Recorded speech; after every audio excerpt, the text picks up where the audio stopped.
अस्सलाम वालेकुम। क्या हाल है अंकल जी? रोके एक मिनट, थोड़ा सा आगे कर लें साइड पे। कैसे हैं? थोड़ा सा आगे कर लें। मैं क्या थोड़ा सा आगे,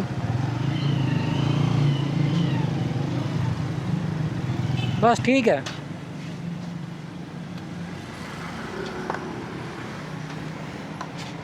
क्या हाल चाल है? तबीयत ठीक है भाई? क्या चलाते हैं?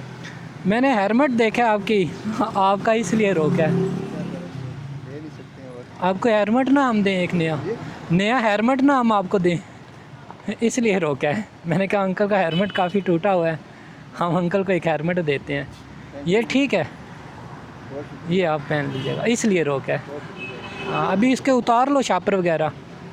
ये हमें इजाज़त है आपकी तरफ से रखने की? जी बिल्कुल। बस ठीक है, ओके। ये हम ना किसी डस्टबिन में फेंक देंगे, क्योंकि ये अभी इस्तेमाल के काबिल नहीं रहा। काफ़ी आपने जो टेपें शेपें लगाई हुई हैं। काम कैसा है बाइक का? ये शापर मुझे दे दे बेशक।